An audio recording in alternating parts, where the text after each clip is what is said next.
Hi and welcome to the Racing Consultancy Cheltenham Festival look ahead as I focus on a number of yards that I've had messages for over the next week. So obviously Cheltenham will start on Tuesday and will run through until Friday with 4 cracking days racing.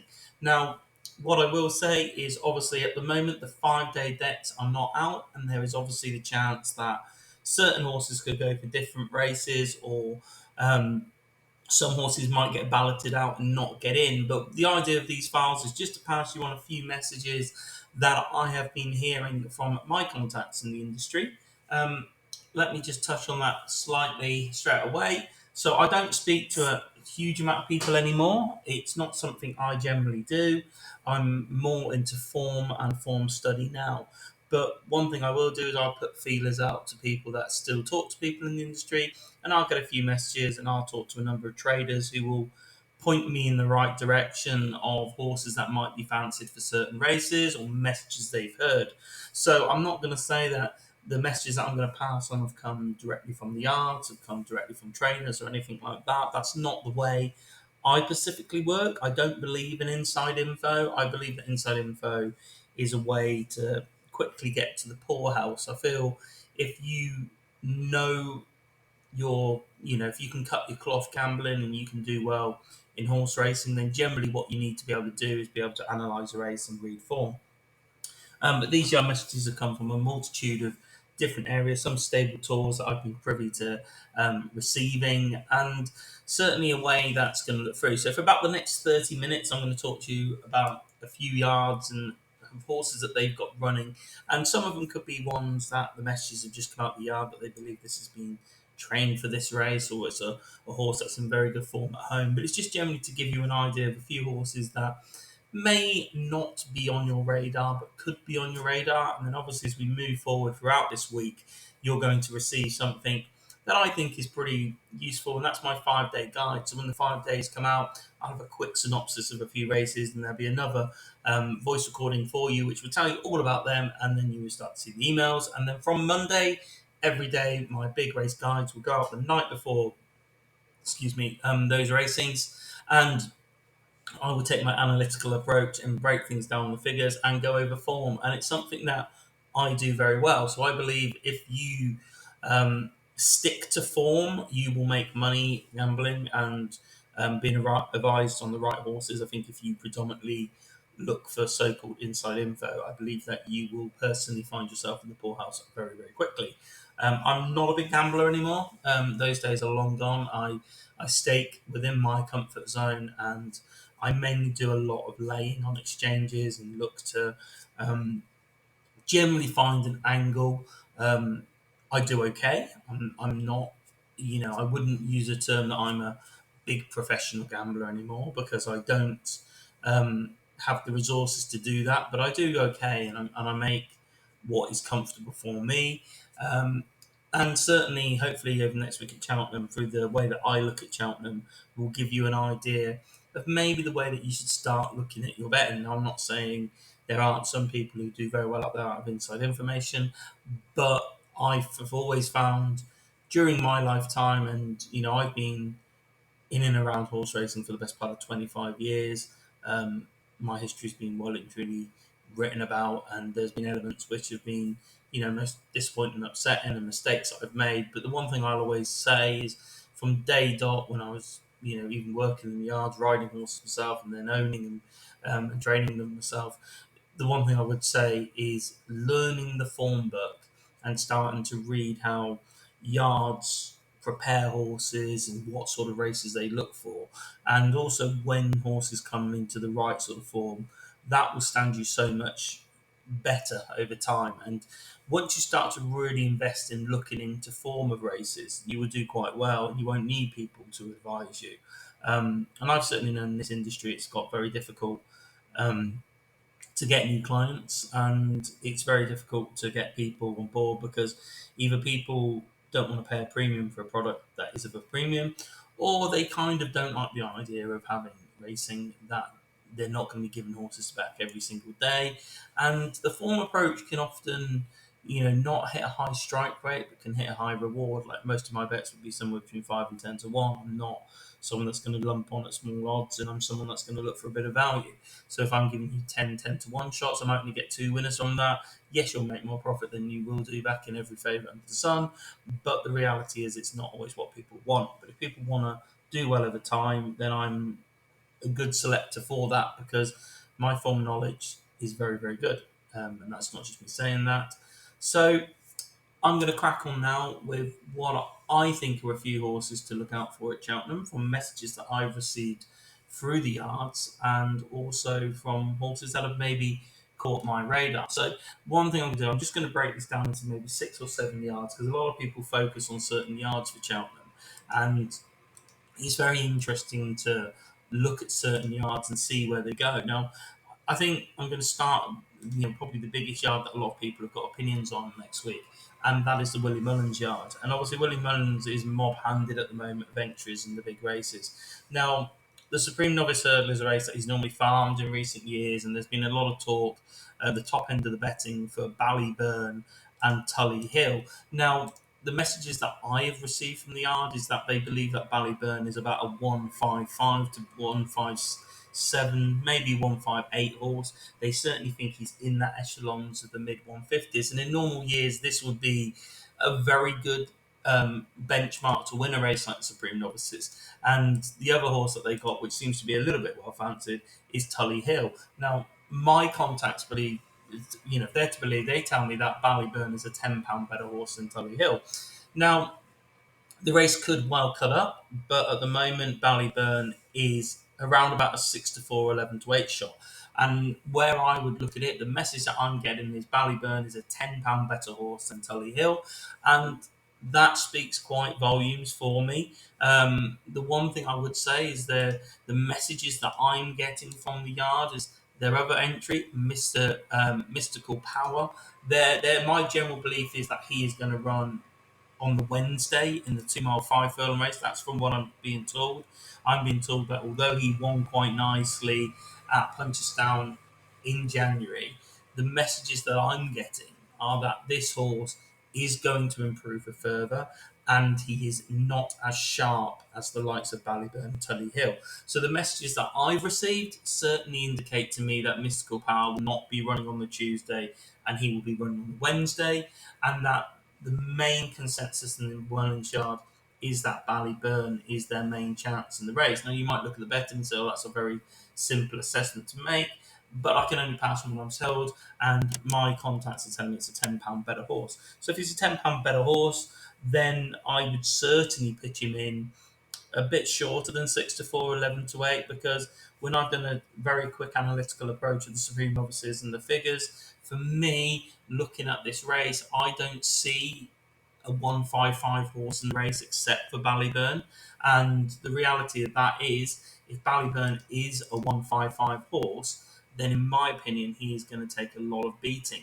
Now, um, the fact is, he's entered in that race on the Wednesday as well, which used to be the RSA Hurdle, the Ballymore. So it's going to be very interesting to see just where they go with this, because obviously there has been a little bit of support for Tully Hill, there is support for Firefox, but Ballyburn, I mean, he's a 15 to 8 shot at best for the Supreme Novices. He's a 6 to 4 shot for the race on the Wednesday. It's not confirmed where he go, but the message I have is he is a £10 better horse than anything in the race. Now, I'm going to go race by race. So continuing on to Tuesday, we're going to the 210, which is the Arkle. The big yard message that I received in this race is that JPR1 of Joe Tizard's. Now, the message that I've got this week is this horse is absolutely bouncing, has really improved since we've last seen him, and they're really praying that there's a lot of rain, the ground comes up really heavy. Now, his win at Lingfield, to me, rated quite nicely. He ran to 158, which makes him about the second best horse on figures for me. But they said the key to him that day was really soft ground.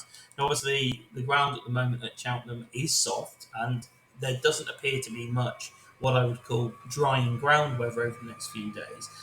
But there is a lot of confidence from the Tizard Yard. The one thing I would say is I think this is poor placement by Joe Tizard. Now, for me, that 158 that JPR one ran to last time out is a great figure. The fact that he is officially rated 150, I would have been sticking him in the Grand Annual, letting him run off a highway as a novice in a race which is never normally that strong.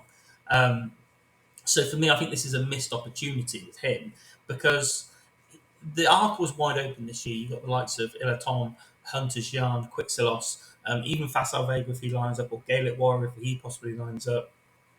There are horses in this race that are very, very much a muchness of muchness.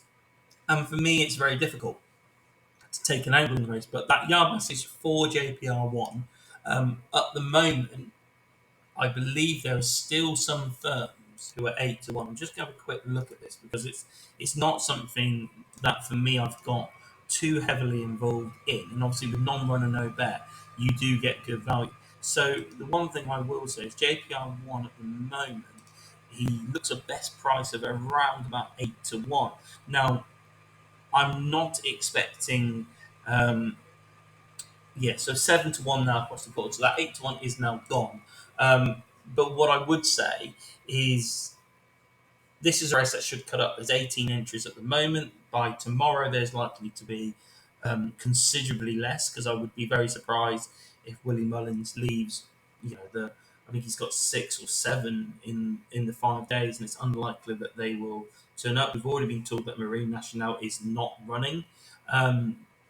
We know that in the pocket could be supplemented, but it's a race that I think will probably end up with 9 or 10 runners at most. It's never normally a race with a really big field, and the race could really, cut up. I don't think Twiston Davis will run both Massachusetts and Matata. So I think when you start to analyse the race and start to knock a few out, I think there's every chance we can end up with 9 or 10 runners in this. And do I think that JPR1 will be a 7 to 1 shot with 9 or 10 runners in the race? Absolutely not. I couldn't see him going off at anywhere near that price. I think he'd be about a 5 to 1, 6 to 1 shot on the day at best. So perhaps there is a little bit of each way value now. Obviously, we will know more this afternoon when the 5 day declarations come through. But the good message is JPR1. So that's the one that I'm going to be leaning towards each way at this moment in time. That figure last time really stands up, and obviously the softer the ground, the better for him. And the good yard message and the fact that he looks good on form catches my eye. The 250 race, there's not really many messages floating around for this race. It's not really a race that I'm expecting to really hear too much from until the 5 days comes out. You don't know who's going to get in, who isn't going to get in. At the moment, there's 76 entries, only 24 I think can run. So there'll be horses in this, certainly at the top end of the betting, like Shanto Classical and Cribbly.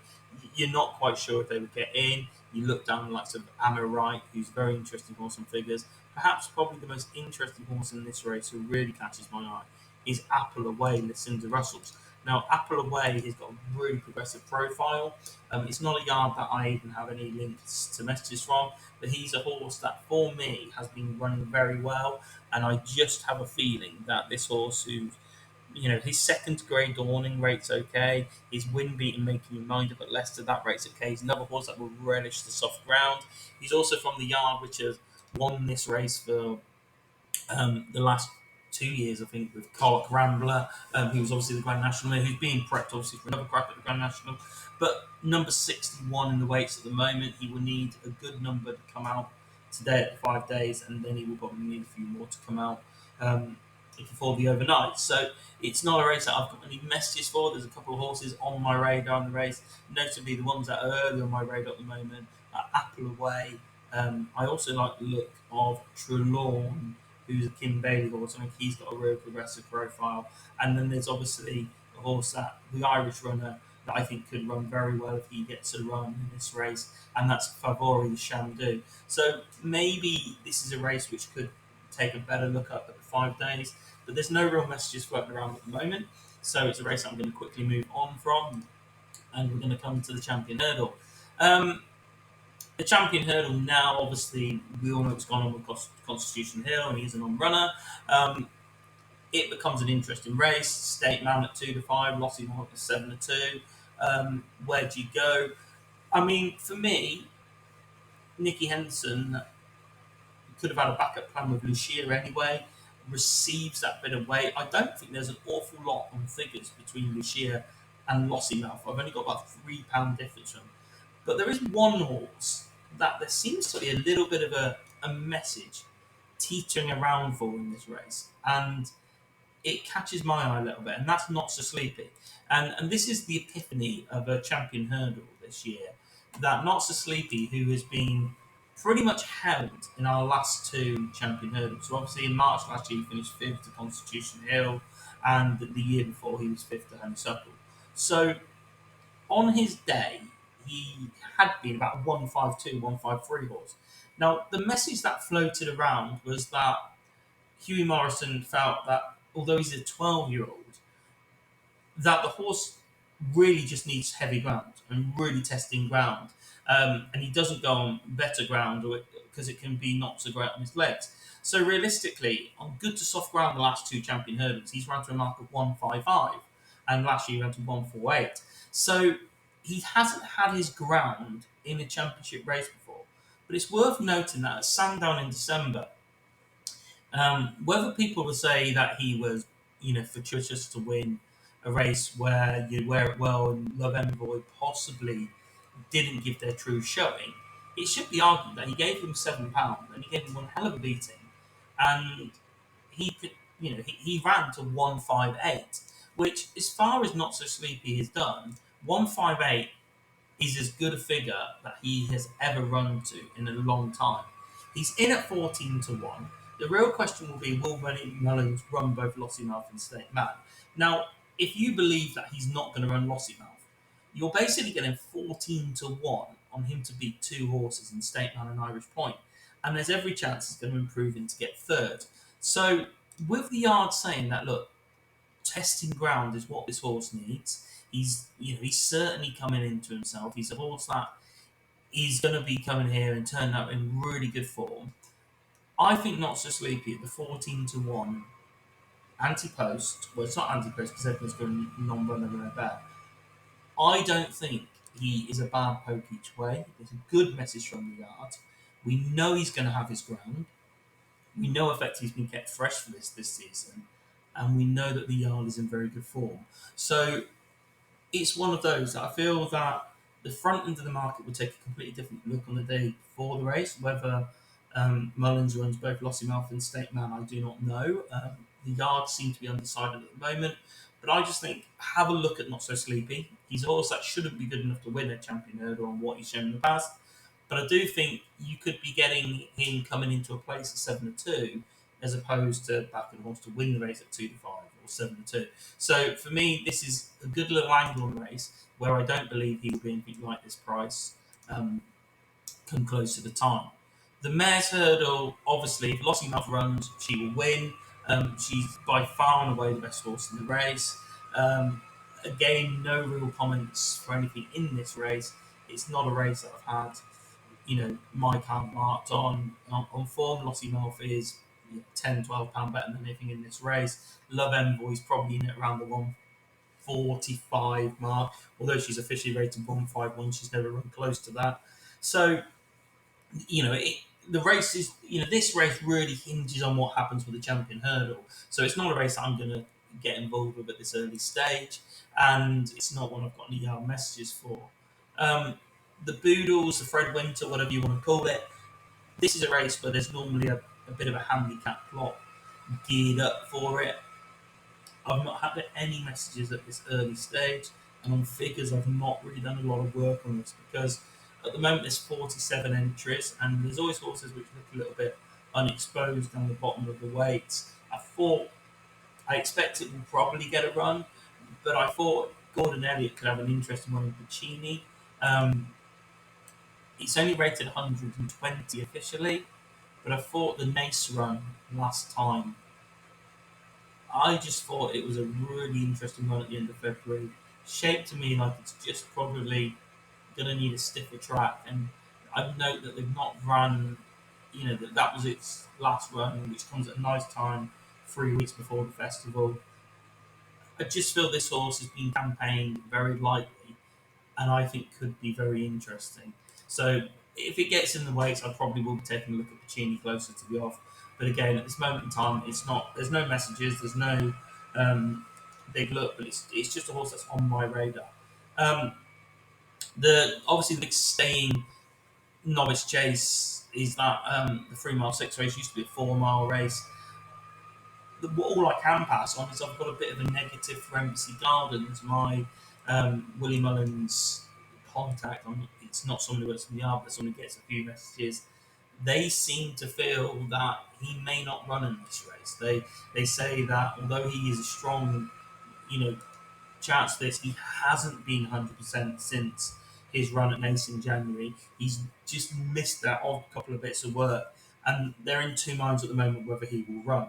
So I think with that in mind, that's a good angle of the race. So if MC Gardens is potentially a little bit of a doubtful runner, the race could really open up. I do think if you want to look for one in the race that could be of interest, I would certainly have a little bit of a look at a horse at a massive price in this race, because I think he's very much overpriced, and that's the Mr. Vango, who obviously would have been Mark Bradstock's horse. Unfortunately, Mark passed away last week. But Mr. Vango looks like a real staying horse. So obviously could be interesting, but no messages of positivity in the race. So if I'm just going to recap day one very quickly at Cheltenham, we've got that strong word for Ballyburn in the first race. If he lines up, he's a £10 superior horse to anything else in the race. That speaks volumes. In the second race, we've obviously got the look of JPR1, who's probably my day one big message, and that's on the player. And then obviously the good word behind Not So Sleepy. So three horses on the early section there of Cheltenham, which could be of interest. Now, as you move into day two, we come to start off with the the bar and big novices hurdle. It's 2 mile 5 novices hurdle, or the old Gallagher hurdle, whatever you want to call it. It used to be the RSA hurdle, the Bymore. It's an interesting race because obviously we've still got Ballyburn, we've still got Mystical Power in this race. The only message I have received is obviously that Mystical Power is more likely to run in this race than other races. I do think the Newbury scorer, Gidley Park, is probably the best of the homegrown horses. There's been a good word floating around for him, although there's also a strong word going around for another UK based horse called Handstands, who's unbeaten in 3 starts under rules. So a tricky start to the race. Obviously, when we get the decks for Tuesday and we know just where those Mullins horses are going to be running, that's where we'll have a better idea. The 210, the Brown Advisory Novice Chase, I believe personally, this is as much a minefield as you're going to get, say, from one factor file, massive word out of Ireland. A lot of people now saying, barring the obvious, which is obviously State Man, the big message is factor file will be in a league of his own and he will win this very easily. Now, obviously, was he a fortuitous winner? Um, obviously, he's also had Gaelic Warrior well beaten last time. Okay, Gaelic Warrior didn't really turn up. Some people say he was probably a little bit fortuitous that a lot of the jumps got taken out when he won at Leopardstown in December, but he's highly progressive. And for me, he's run a figure of 165. I don't know many horses, fences who run close to 165 as a novice, but the messages I'm getting out of Ireland is this is the big bank of the week. There is still a bit of there's a bit of odds against about him, which is, something that catches my eye because obviously he's a horse that I feel could be odds on, but we are talking at the moment there is a little bit of even money. It is with one of those small firms that you can't always get on, but Bet UK are still going even money about him. And I think it's very interesting. So um, it's one of those. If you can get a bet on the Bet UK at the even money, I think you'll do very well. I don't think you'll be anything near even money on the day. I think you'll be looking around about 8 to 11, 4 to 6. And I think he's going to take a lot of beating. He looks a class act. He's in miles clear on figures at this stage, and he probably is at this stage. The messages I've got, the strongest message I've definitely got on Wednesday, and one of the strongest messages on the week. So As we move on, then going into the 250 race, this is the Coral Cup. This is a minefield always every year. There's certain horses which have been, everyone says, oh, they've been laid out for it. Um, I would take a look at No Ordinary Joe. I get a few messages which come inadvertently from people who supposedly have links into the McManus contingent. I'll be honest, some of these messages have been very accurate over the years. Some of them have not been. I don't know how close to the full they actually are. It's not something I would like to portray that they are on the money. But every sort of year they pitch up to me and say, well, we've heard that this is the one for Cheltenham that JP is looking to have a little bit of touch on. And the message I've got is No Ordinary Joe. He's that horse this year. Apparently, this has been the target for him. The Henson Yards form is very suspect, and that worries me a little bit. He obviously has Dolly the Great in the race as well. He also has Lucky Place. Yard form is questionable, but the few sort of mutterings that I'm getting, it certainly hints to me that No Ordinary Joe could be a big player. So we move on to the feature race on day two, and that is the Champion Chase. I mean, the Champion Chase, how strong a Champion Chase is it is questionable. I mean, obviously Al Fabiola has got the beating of a number of these anyway, and he probably will win. Will I back him at 4-9, 1-2? Not really. Could I really back against him? No, not really neither. So again, it's one of those. Come the race, I will probably look for a bit of each way value. Now, what I will probably do is I will wait till the 5 day decks come out. I will analyse this and try and find that little horse that might run into third at a nice price for us and go from there. Because at the moment with 14 entries, excuse me, I do believe that that will cut up considerably before um, I think that will cut up before the day, and I wouldn't be surprised with less than 8 on the day. So therefore, maybe at the 5 day, looking for an each way bet could be the value in that race. We'll move on to the 410. The cross country race is not a race that I'm really going to get too excited about. All the messages out of Ireland at the moment are very, very strong behind Galvin. He's not been at his best this year. They obviously have Delta work in the race, who's very interesting. But the message that I'm getting out of Ireland at the moment, it's very, very strong behind Galvin. Gordon Elliott Yard, I think that they've really primed him for this. I think it's interesting that obviously before Tiger Woods started his Grand National sort of sprees, um, he ended up winning the cross country chase before he went down that route. Galvin, okay, he's a 10-year-old, he's not getting any younger. He ran well in this race last year. He's off a great weight in the Grand National. Someone said to me at the moment, what form horse do I like looking for the Grand National? It's most definitely Galvin. There will be the talk about Manila Indo, of course, a horse has got that back class from running in Gold Cups coming into this race. We don't really know just what to expect from him, so to speak. Obviously, he was disappointing in last year's Gold Cup.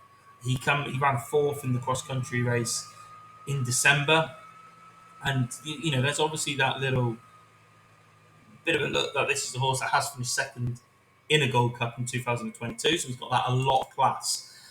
But I like to see horses with experience over these fences, and Galvin's got that. Now, you might say it's hard to know how he'll run, but the messages that I'm getting out of Ireland at the moment suggest that Galvin is the real deal for this race. And I think at the moment he's a good little price as well. So he's one that I would definitely be looking at. The 2 mile, the Grand Annual, I always think this is a race that a novice will do very well in. It's not a race I've got any messages for, and it's not a race I've done a lot of assessment on at the moment. I do think there's a few interesting ones sort of down the weights in this race, but again, I'm going to wait to the 5 days and see what comes into this. The bumper at 5:30 was complete today. I mean, it's very hard because I don't really analyse bumper form because I find it very tricky on figures. Um, but it looks wide open this year. It doesn't look like there's no stand-up bumper horse. Like normally there's a Willie Mullins hot pot, and that's a very strong one. This year it looks a lot more open. There's one horse in the race that has actually put up a very good figure for me, and that's Mr. Majit, who is John Nils, and I've got it running to 127 at Doncaster, and that's pretty much in the upper echelons here. I've got a 130 of one horse, but I just feel up the prices 16 to 1 could be big. I'm hopefully I've actually put a few feelers out, so I know a couple of people that have contacts at John Joe Neal, so I'm trying to find out what they think of this horse.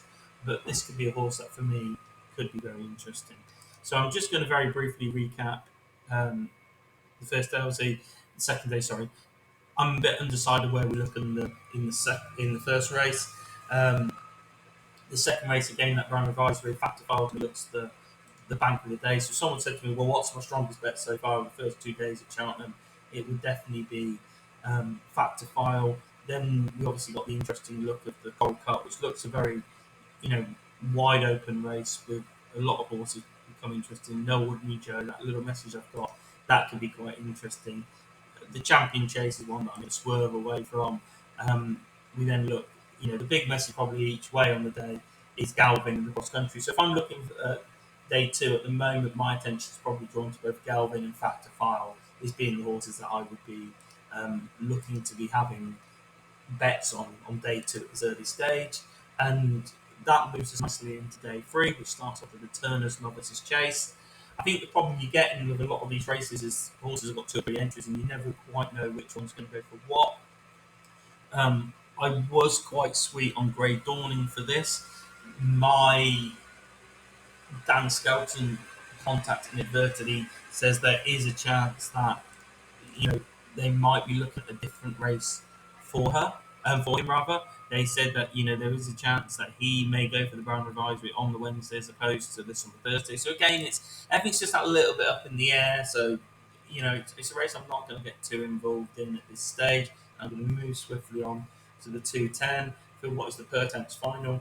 I've been putting a few feelers out for a couple of horses in this race because this is a race I've done a lot of work on, and this is a race that I feel there could be a couple of nice prospects in there. I'm not going to say too much at the moment because I've not had a response from either of them yet, but there is a horse in this race who's at the moment about 20 to 1, and I believe this horse could be a bit of a player in this race. Um, and I'm hoping to get a message on it before the 5 days. But I think there's one or two in this race that could be very interesting. Let's say. The 250, as always, is the Ryanair Chase, the third race on the card on the Thursday. I'm a little bit confused by some of the horses, at the front end of the betting. The Al Fabiola, but I'm pretty sure he would go to the Champion Chase. Envoy Allen, I'm not. I've heard he's had an interrupted preparation. The Nichols Yard, very disappointed with stage style last time. So this is really wide open, and there is a bit of a word going around at the moment that Dan Skelton may buck the trend and run Protectorat in this and try and use his extended stamina rather than going for the Gold Cup. So I think there's a few mixed messages going around. I think the problem you get is you get later on in the week, there's also got entries early in the week, people will be watching the ground, and you sometimes might not know what's going to run what and where, and people are not really going to pin their flag to the mast. So until the 5 days come, probably Thursday's looking a little bit interesting. Um, the Stayers hurdle is weak. There's no other way of putting it. If you run to 155, you probably win it. Message from the Gordon Elliott Yard says that TFU is working very well. They would have liked to have got another run into him, but the ground hasn't allowed him to do that. He is not a horse that wants really testing ground. So obviously at the moment the ground is quite soft, and that has to be a little bit of a concern. He's best on good to soft. His figures definitely look better on good to soft than really testing ground. So for me, this is a race that the good message is there at TFU. But there is those little lingering doubts that they might have liked to run. They might not have wanted the ground this testing. So I think the closer we get to Thursday will give us a better idea of a lot of horses on Thursday. So at the moment on the Thursday, there's nothing really that's standing out to me as a decent bet, and that's because the messages are a little bit up in the air, so to speak. The one message I have got very strong on the Thursday is actually for the John Joe Neal horse for Billy, and that comes from those links back to the Jacob Malice links that I have, who are people who supposedly get messages from people that are betting horses for those connections. And I've been told that look, Free Billy has been lined up for this race all year. This is the race they want to go for with him. He is in top form. He's working extremely well. They're not looking at the Ultima at the moment on Tuesday. They're looking more at this race, and that's of interest because he rated really well for the ultimate. So this message is very strong. Would I want to be back in at 9 to 2? Probably not, because I don't think he has value at that. I think he has a good chance on biggies, and I think he's solid. But I don't really want to be back in horses at 9 to 2 each way and handicaps at Cheltenham. He's one at the moment I'd probably look for a bit of value against him and side on. But as far as the strongest message on Thursday goes, it is most definitely Quibbilly, and he's lined along those lines a bit like no ordinary Joes. And the message I'm getting that there's going to be 2 or 3 little plays within plays for the Manus contingent next week, and Quibbilly is considered to be very, very strong, as is Factor 5. Those are the 2 horses that next week are expected to really be the big Manus punts, and that could be interesting.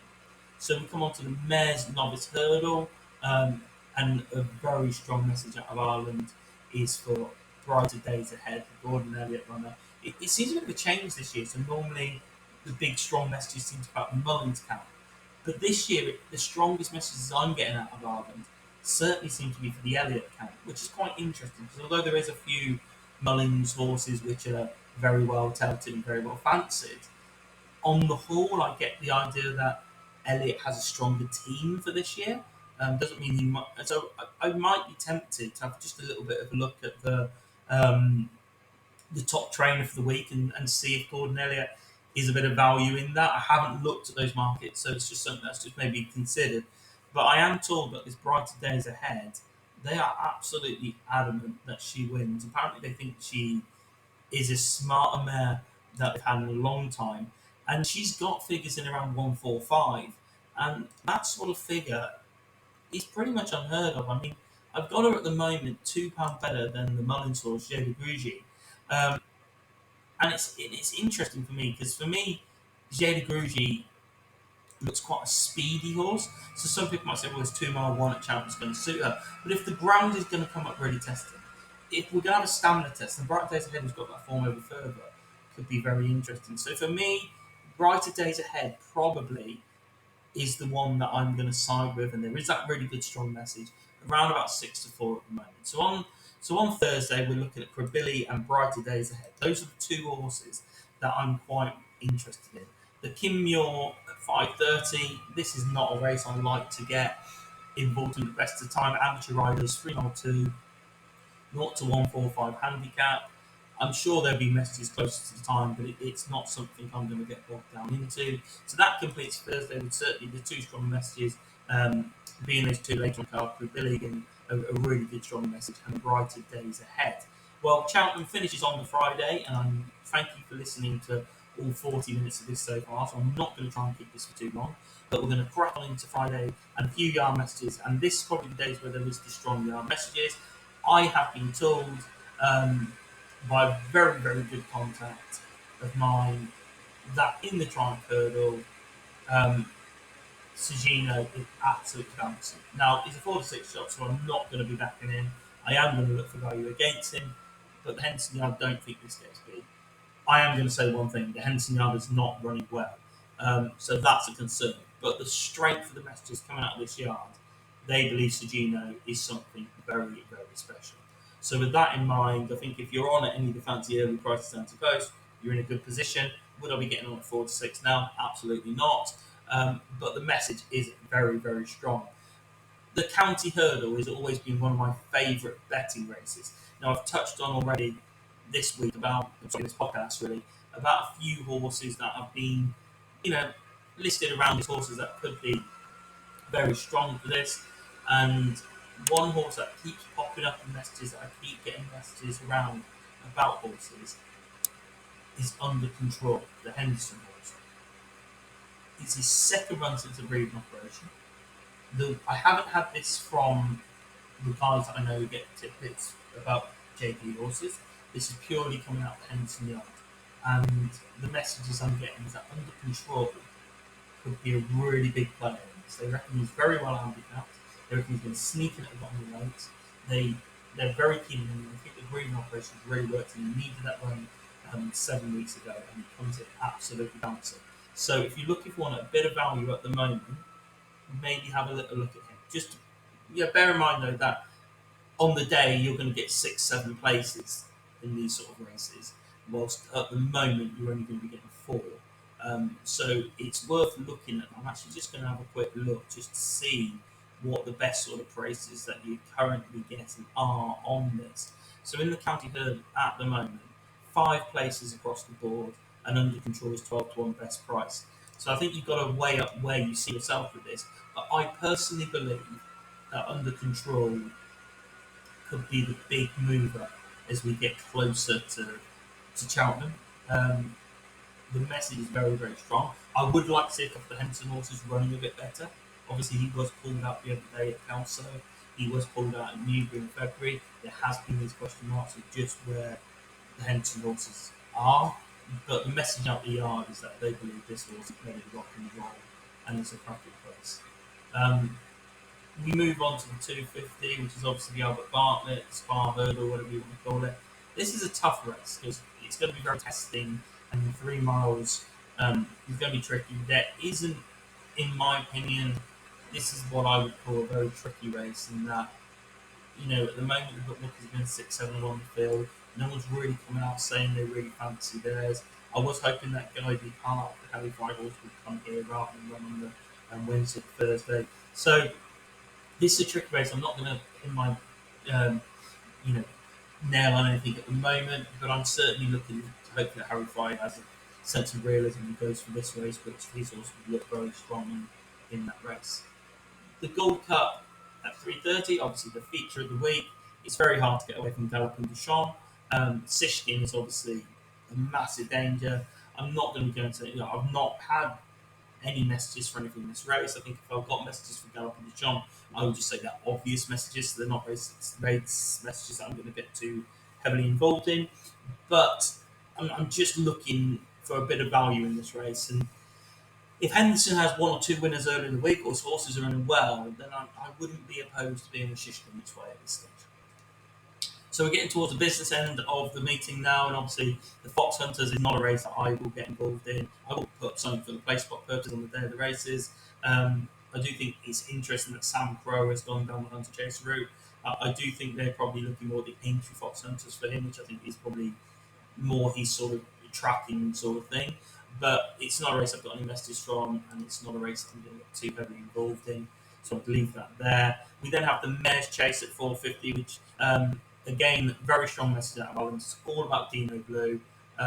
Really improved this year. Yes, did get touched off last time out, but Mullins are very, very confident that Dino Blue will go and win the Mares Chase. And also those messages are being passed on as well. This is one of the 4 or 5 that the McManus contingent are going to be looking to back next week. So probably one of the stronger messages on the day will be Dino Blue, and that's worth bearing in mind. So it's odds against at the moment. I'm not convinced it'll be odds against come the day. Martin Pipe Hurdle ends the meeting. Always a good race for the bookmakers. Often won at a big price horse.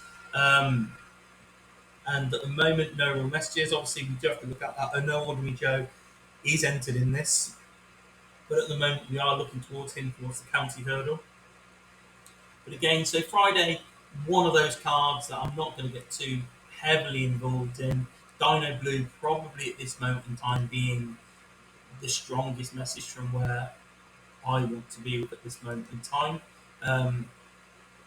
And that's of interest, of course, to me. And then obviously Under Control as well. So if I'm looking towards Friday, I'm definitely leaning towards Under Control and Dino Blue. So I think if you can get a little bit of a contrast this week, that a few messages that are floating around, a few things that are a bit of value, a few things which could shorten. I will be sending an email out later on today to just touch base on the sort of 7-8 horses I've mentioned in this file today. And hopefully everybody will have a great week. And obviously tonight I'm going to write up about these horses that I've mentioned and just cover up on this, and you'll get that. And then from tomorrow evening, I will start to look at the 5 days, and we will whittle away on 5 days each day. Obviously, the last ones coming out on Monday morning. We should have the last file for Friday. And then from Monday night, we will have the full day guide. So thank you very much for listening. I hope this has given you a few ideas, and hopefully we will have some nice winners. But I think there's a few there at the moment that we just highlighted, which should be on our radars. Have a great day.